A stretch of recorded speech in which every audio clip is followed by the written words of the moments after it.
We found out just moments ago that people we know, shows that we listen to, are being done away with over at Sportsnet 650, owned by Rogers. On February 9th, Rick, myself, Ryan, and a whole slew of others, Moj, we all lost our jobs at the hands of Bell and TSN 1040 folding. Really, really tough day.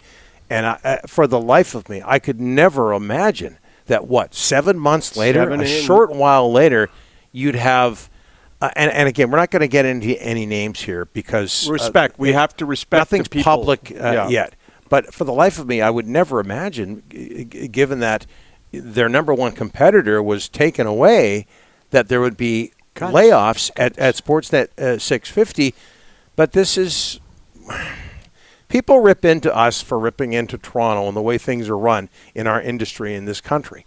And these decisions are made back east by people who don't know this market. They don't know the market. And I'm sorry. It's been like this for 20 years in this market. When people there have been good times. There have been good times. There's been good times, Donnie. But what people need to know is AM radio in Canada is having a tough go. All sports radio in Canada is having a tough go because it's an expensive format. Podcasts are coming, eyes and ears, eyeballs are elsewhere. There's a magnitude of places to go now for the listener. Including here in our television show and our podcast. Yeah, but it would be nice. It would have been nice if a local company would have run all sports radio in this. We never got that chance. And listen, I understand it's a business, and the Canucks are dealing with it with Pedersen and Hughes. Radio's dealing with it with money in, money out. It's a tough go right now. There was the pandemic. I understand all that, but good people continue to lose their jobs in this market in sports. And Donnie, we were talking off the air. There was a time in this market where WX 1040 and CKNW were all doing sports. There was a multitude of places to go. Radio stations. Everybody was doing sports, and now it's just going the wrong way. And good people today were let go, and I'm bowling inside. It's just not good for our industry at all. The model that is used that has been used in Vancouver, and again, 650 is not going away from what we understand. Not now anyway. There are still shows, not all of them local. Details to come, folks. And I hate to do this, but out of respect for the people who lost their jobs today, we can't go public with this at this point. They're friends of ours. We could. They're friends of ours. We don't want to do that right now.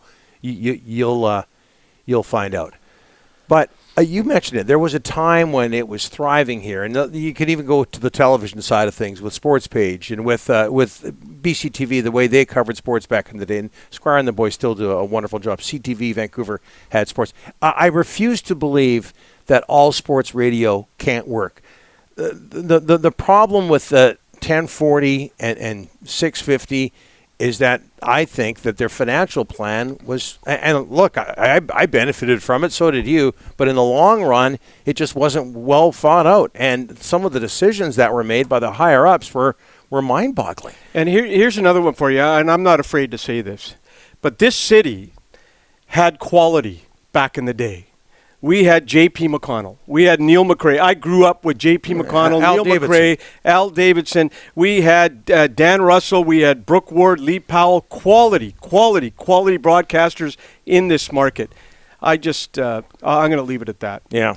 It's just it's tough for us, folks. For our friends of ours, we went through this back on February 9th. Some of us caught COVID the very same day. That was a real emotional day. I just can't believe we're going through this again. Friends of ours have lost their jobs, and it's tough. You know what I find really difficult right now, and this is going off the beaten path a little bit here, off subject a little bit here, a whole lot. But every once in a while, you get this, Rick. So do you, Ryan.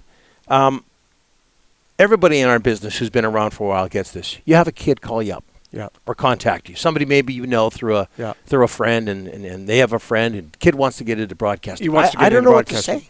I honestly don't know what to say right now.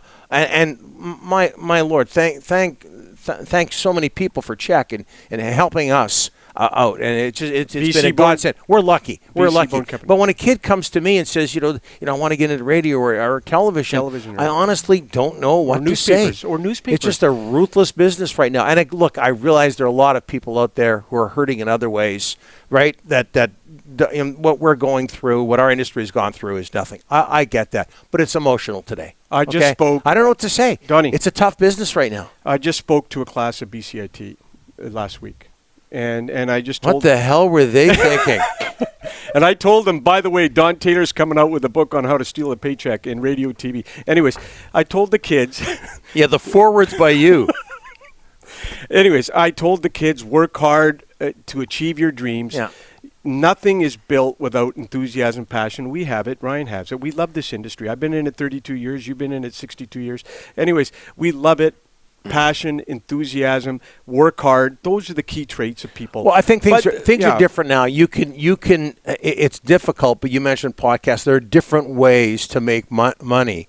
Well, it's changing now. To get a paycheck versus the old way, radio, television. I get all that. Social media, I think it's wonderful. I think it's opened up all sorts of avenues, but it's also hurt our business in other ways. You just have to be creative in how you're going to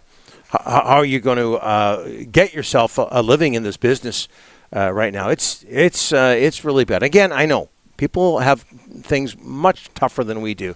But it's very emotional, and it happened again. I wish we could, get into the names and say hi to them today, but we can't. There's a good pal of ours this morning that you and I and Ryan have all reached out to already, and it's tough. And it's just these days suck, and there's been way too many of them in Vancouver in the past 10 years, and it's just it's tough. Yeah. So all the best, and all of us have tweeted things out, or at least I did. You're too busy doing it. Lord knows what. I am going to. I said this, but all the best to the people at 650 who lost their jobs today, and all the best to everybody who's still there. Yeah.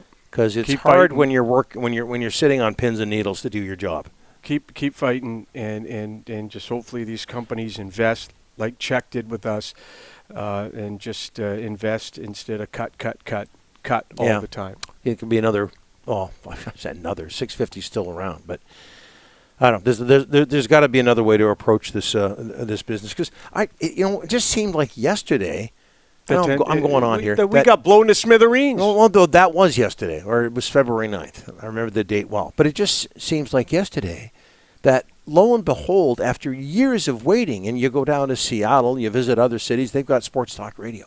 And all of a sudden in 2000, was it 2000? Yeah. That 1040 started?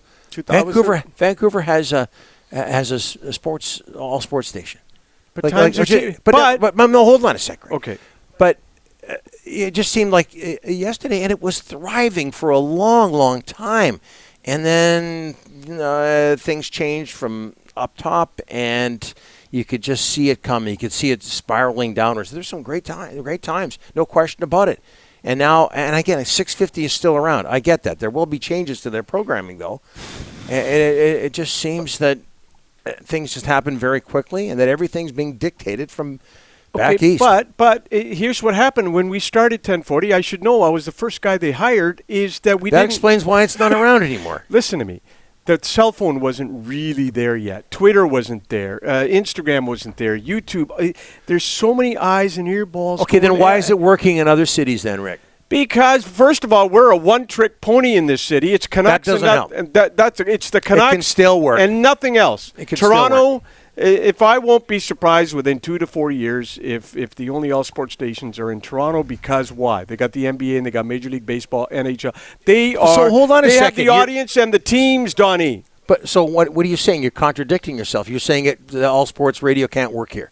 Well, clearly, we just had one station blown to smithereens, and the second one is obviously there are more cuts today. Well, I don't want to get into details, but I think there's ways you can go about things that would make it work here. Okay, and I don't know. It just there was indifference from ownership, whatever the case may be. It didn't work here. There's ways it can work here. There's way, and it still is. Look, we're talking as though 650's gone. It's not. We wish them the best, and it can work. There's a better model out there. I refuse to believe that all sports radio can't work in Vancouver.